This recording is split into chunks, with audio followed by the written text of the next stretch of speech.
Hit that subscribe button. I got tons of great videos coming out for you this year. I don't want you to miss out. And if you're not subscribed, you won't be notified when we release new videos. So be sure to hit that button now. Click that thumbs up. It always helps us to grow the channel and to support the channel. And post your comment below. I'd love to hear from you. Now, the first thing, when I'm looking to build a good backswing, most of the time what that means to me are a couple things. Number one, I want to make sure that I really get loaded up. I want my chest to really rotate in the backswing. I want to get that good shoulder turn. I want my hips to go ahead and rotate. That way I have the full power for my body. If I find myself without very much body rotation, I'm going to tend to pick up the club with my hands and arms, fold my left arm at the top of the swing, go all hands and arms on the downswing. I lose tons of speed and I lose a lot of consistency also. So that's the first piece. I want my full body loading up and I want to do it in a consistent way. And then the second piece is I want to go ahead and have my club working on plane throughout the swing. So if I go ahead and demonstrate a shot, let me hit a good one, and then I'll talk about what exactly I feel to make those two things happen.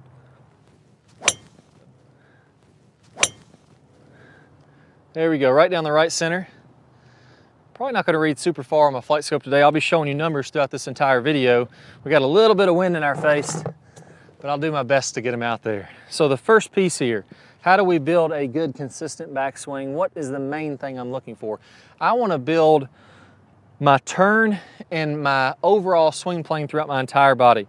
So you've probably heard me talk about this before, but if you can imagine a plane of glass going from my knees, imagine my knees are through this plane of glass and it's going down to the golf ball.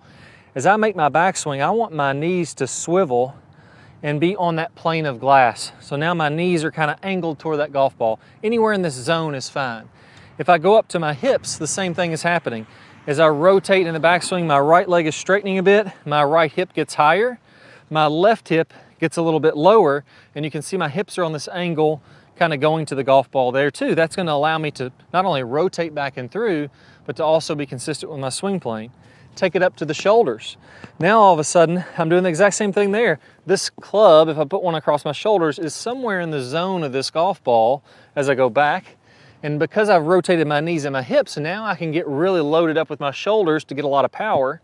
And then as I come through, the same thing is happening.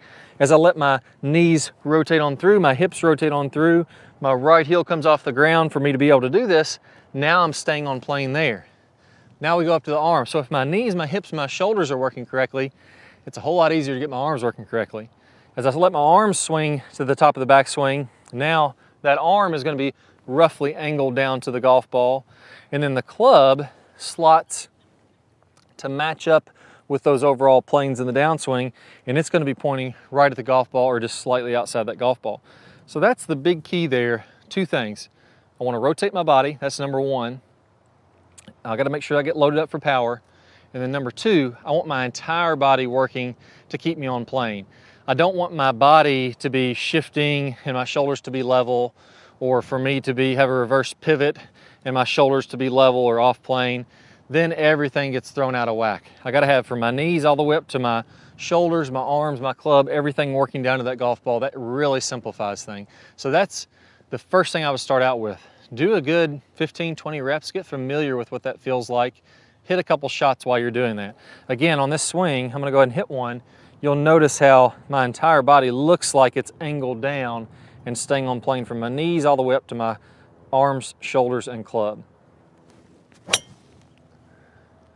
There we go, another one right down the right center of the fairway. All right, so from here, what's the next big myth that I see, or the next big problem that I see players having?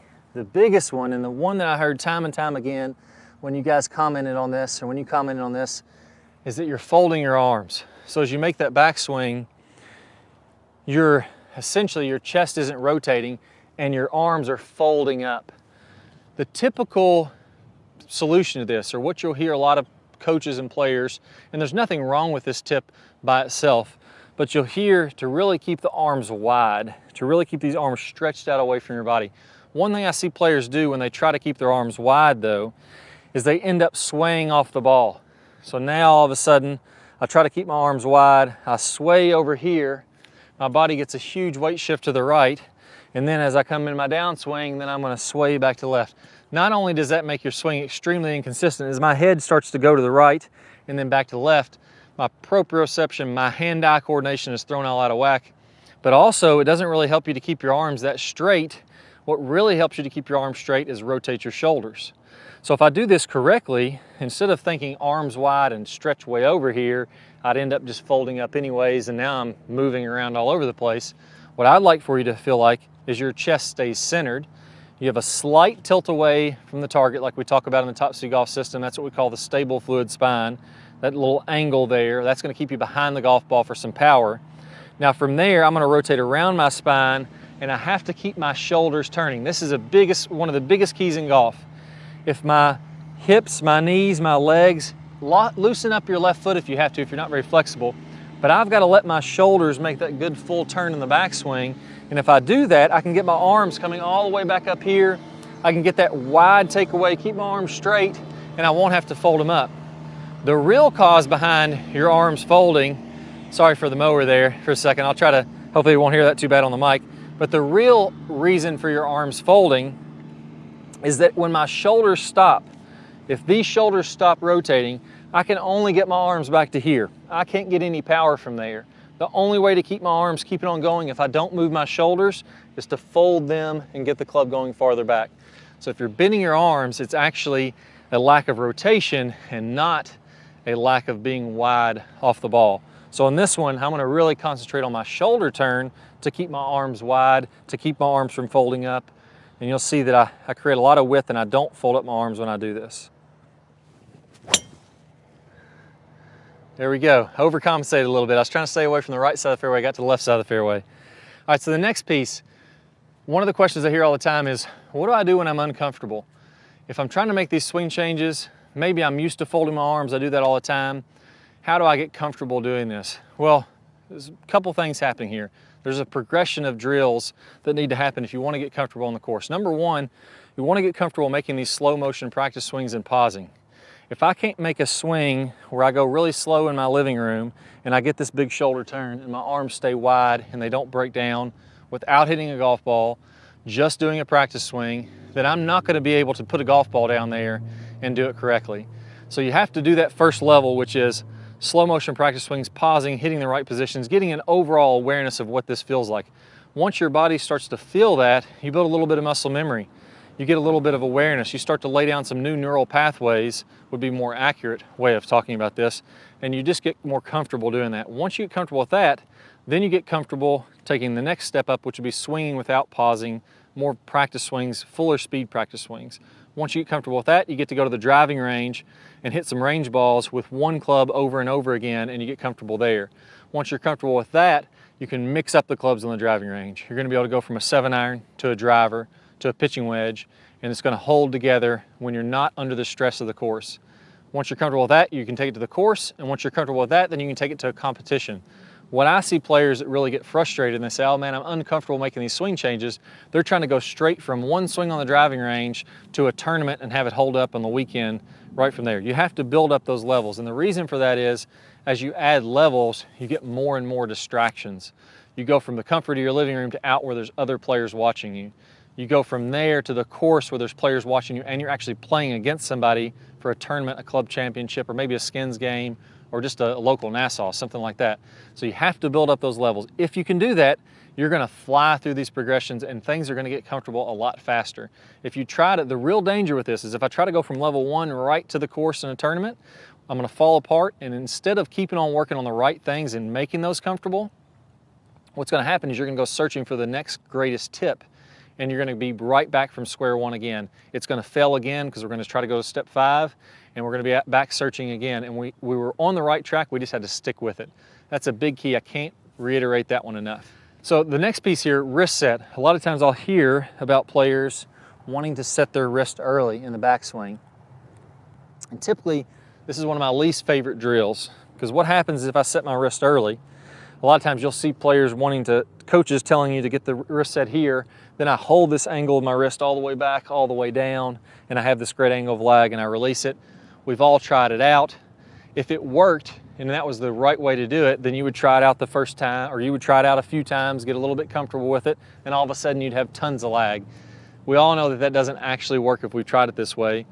The reason is when you set your wrist early, you're stretching out the muscles of your forearm and they immediately want to fire. So what ends up happening is if I set the wrist early, Number one, I don't get that good turn. In order to set this wrist early, I have to turn off my body and just use my wrist to set the club. Now my hips and my shoulders aren't rotating. I'm losing tons of distance from there.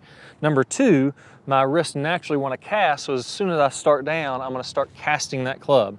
I'm going to do my best to try to do this. I have a real hard time casting it, but I'm going to try to do that early wrist set cast, the natural reaction that I feel. You'll notice my body doesn't turn. I'm going to lose a ton of distance doing this. I'm going to go ahead and just warn you of that one. Oh, I about hit a house over there on the left. Not good. I don't know if I want to do that one again. That's one of the reasons that you can't play good golf if you're casting the club. It's really tough. I was trying to hit it on the fairway. I hit my neighbor over here, 40, 50 yards off the tee right into their backyard. So you definitely don't want to do that. It was basically impossible for me to keep the club face square swinging that way. And I think you guys would experience the same things. Now, if I grab another ball, let's talk about the right way to do this, which would be a later wrist set.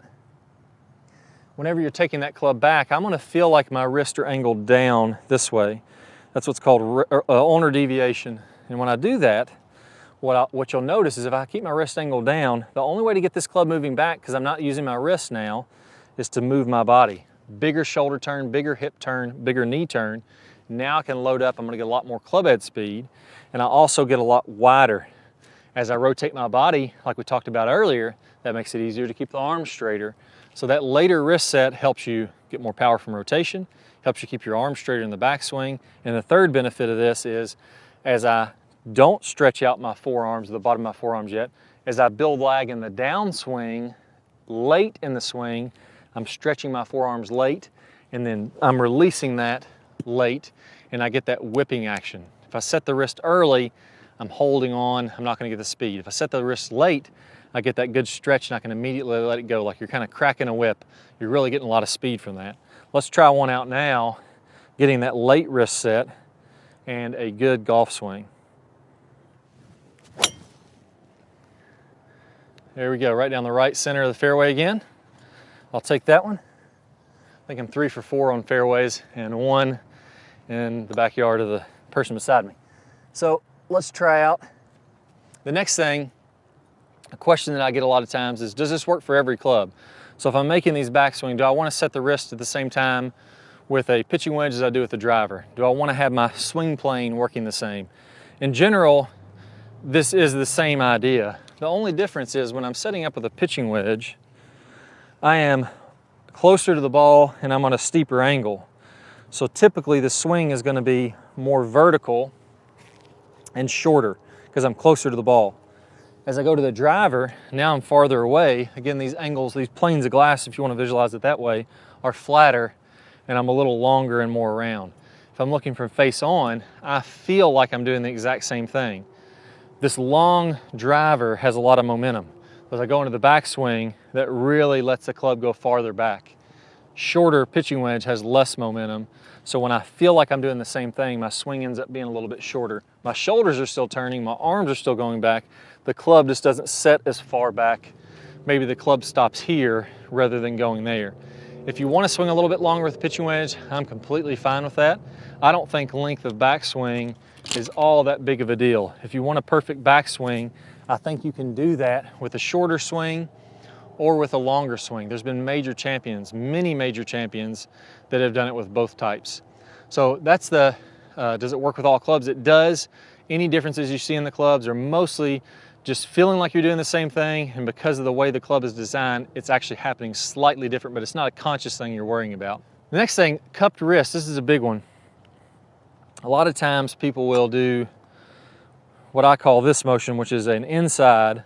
So the club comes inside here. You notice my wrist is flat. So they think in their mind, and what people tell you is to keep your wrist flat the whole time. You immediately try to flatten your wrist. That brings the club inside. So my club starts to do this. Look how my wrist is flat. And then that angles my swing plane this way. That angles my swing plane out to the right. So what ends up happening, I flatten my wrist and bring the club inside, and then from there, as my club comes back, my wrist cups as that club hinges at the top of the swing. And that gets me across the line with a cupped wrist. Now, in general, that's not exactly the best way to do that. If I start to do that motion then what's going to happen is my body naturally realizes I got to straighten this thing back out. Your face is open because my wrist is cupped. So whenever I cut my wrist, that opens the face. So my face is open, and then I reroute it over the top, and now all of a sudden I have an over the top with a face wide open. So when you're trying to keep the wrist, if you're struggling having this cupped wrist at the top, a little across the line, I don't want you to feel like you flatten that wrist out in the takeaway. I think that's only going to make things worse.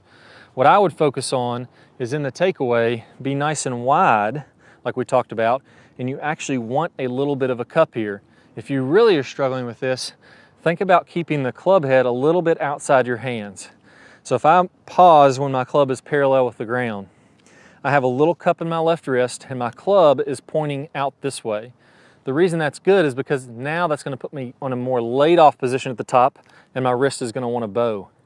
So if I go inside, I want to go across the line and cup. If I keep that club a little bit outside and cupped early, it wants to go a little more laid off and bowed. So you'll notice that in this swing, I don't suck that club way back inside. Not to say that you can't play great golf doing that, but the players that do well taking that club back inside, they make sure they keep that club laid off at the top, which isn't, it's a little counterintuitive. And then from there, they come down like a JB Holmes. If you're struggling getting that cupped and across the line, here's what I'd recommend doing. Keep the club head a little outside your hands. That's going to get you laid off in a better position at the top. And that would look something like this. There we go, right down the left center fairway. Hit that one pretty solid. So that's how to keep the wrist a little bit flatter. Again, a little bit counterintuitive.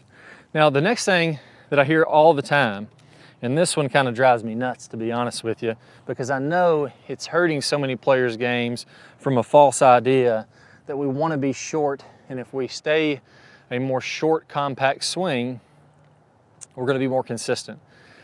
I have found this not to be the case, and I've found that the best players tend to have longer, more free-flowing swings for a couple reasons.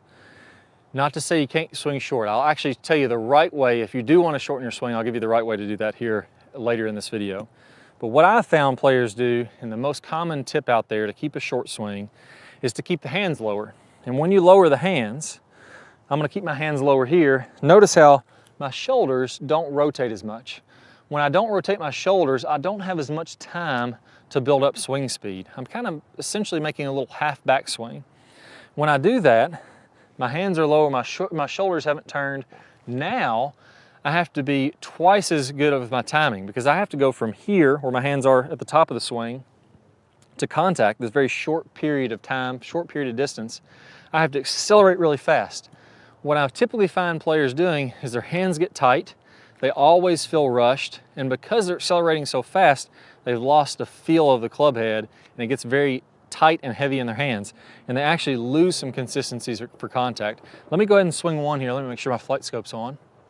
Flight Scope X3, I use that one a lot. This is an awesome machine. I've only had this for about a month now, but I love this thing. Short back swing, lower hands, kind of the common tip that's out there. And let me go ahead and make a swing, see where this goes.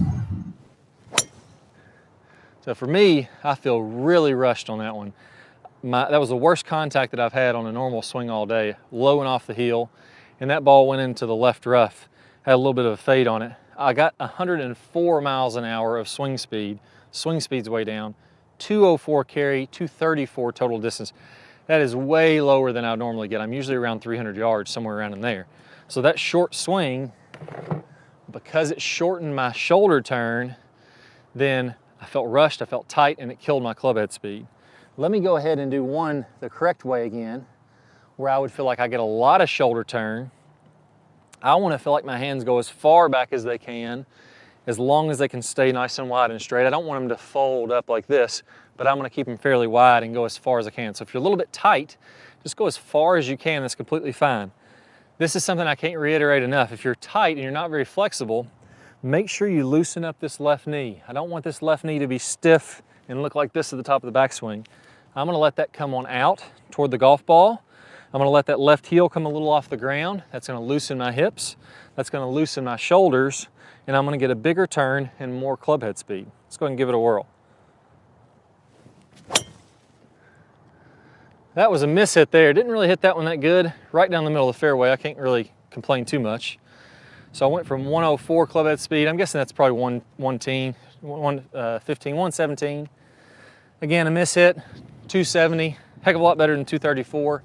So you can see how that adds the distance. Now, if we do want a shorter swing, let's say you're just dead set and you say, okay, I'm just a believer that the swing should be short and you can't convince me anyway, Clay, I'm not buying it that the swing can be long. If you're going to make a shorter backswing, don't concentrate on the hands being shorter. What I would concentrate on is the shoulders making a big turn and the club just not setting very much. So I'm rotating my shoulders, my legs, hips, everything's getting a big turn. My hands are getting a big turn and I'm just not taking the club as far back. So I'm not letting the club drop down. I'm keeping a little bit up here. That's what you see guys like Jon Rahm, JB Holmes, those shorter swing players. They still have a big shoulder turn. Look at their shoulders next time. They're getting to 90 degrees. That's allowing them to generate speed from the body and to get this big hand path. Their hands go fairly high in the backswing. They're just not setting the club. If I do one like that, I'm gonna try, that's not my natural swing, but I'm gonna try to make a big shoulder turn with a shorter swing and see what happens.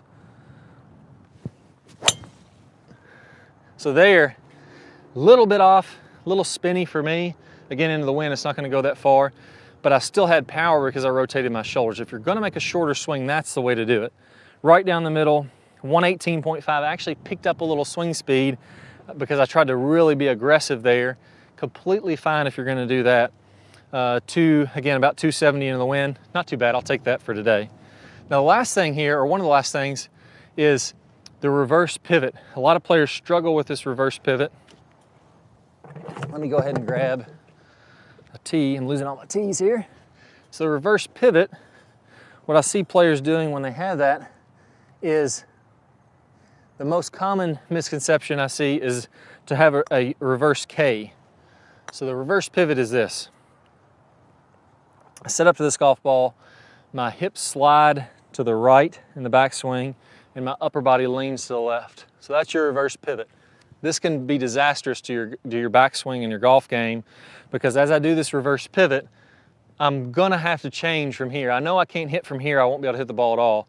So what happens is the hips bump back forward and the upper body starts to drop back, but all this momentum of your upper body falling back, now all of a sudden you start chunking behind the golf ball. So a common mishit I'll see with the reverse pivot is this lean to the left and then fall, crash into the right. Looks something like this.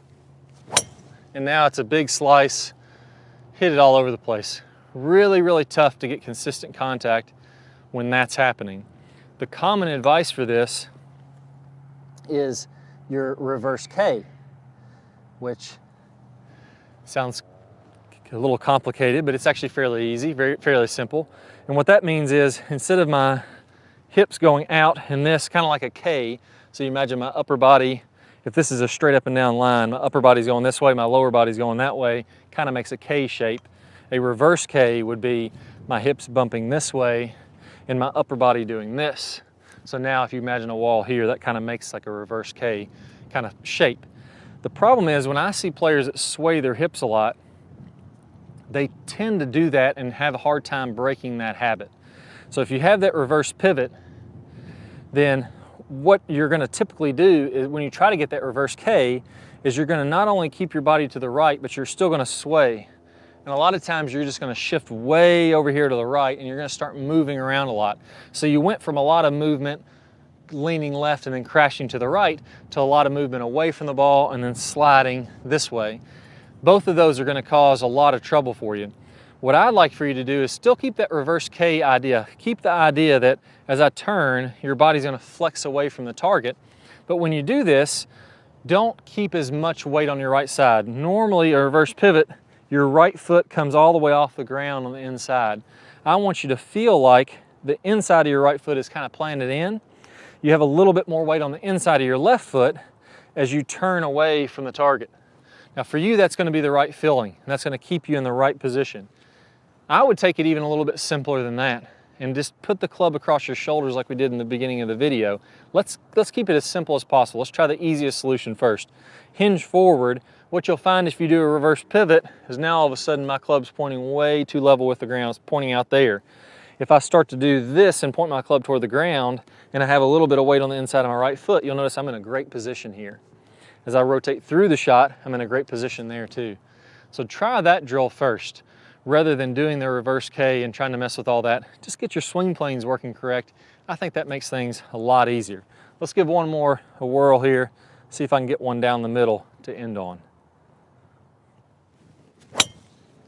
There we go. I'll take that one right down the center of the fairway. Those tips will help you to build a perfect backswing, a great looking backswing. But remember, start with the simplest piece first. Your knees, your hips, your shoulders, your arms, everything rotating toward that golf ball. That's really going to simplify the golf swing. All right, now I don't want you to stop here. One thing that we hit on throughout this entire video, and I think is one of the most important parts of the swing, is the power turn. And that's when we let our hips, our shoulders, and our body rotate in the backswing and in the follow through. That's going to build the overall power from your legs all the way up to your shoulders. That's the momentum that we get in the golf swing. Then our hands and arms can build on that. That's what's going to keep you on plane. That's what's going to build the base to your swing. If we can get that right, everything else just starts to line up. Again, that's what I call the power turn in the Top Speed Golf system. I'm going to play a preview from one of my best power turn videos. All you need to do is click the link or the card that pops up on your screen or the link down below in the description. You'll get instant access to that video. Once you knock this out, you'll be amazed at how much more of a powerful player you are, even if you're not very flexible at all. Let's go ahead and get started. With the correct technique, we can all hit it with really good distance without a lot of muscular effort. And it all starts out, the very first thing you have to do is get a good powerful turn to load up the body. And it's not only in golf, but in all sports we have to rotate the body. At least 90 degrees with the shoulders as you swing to the top. Preferably, we can go even a little bit past 90 to really get loaded up.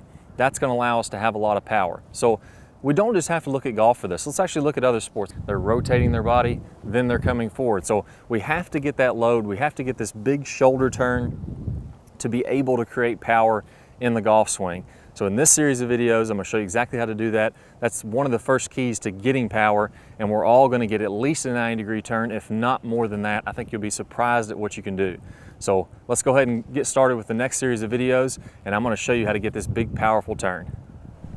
All right, guys, so before we go, let's take a look at this in action with some of the top pros. Now here we're looking at Adam Scott, and you're going to see as he rotates to the top, good full shoulder turn. This is pretty typical of what I see with the top pros, a little past 90. Those guys are working on their flexibility, so sometimes they can get to 100 or even 110 degrees.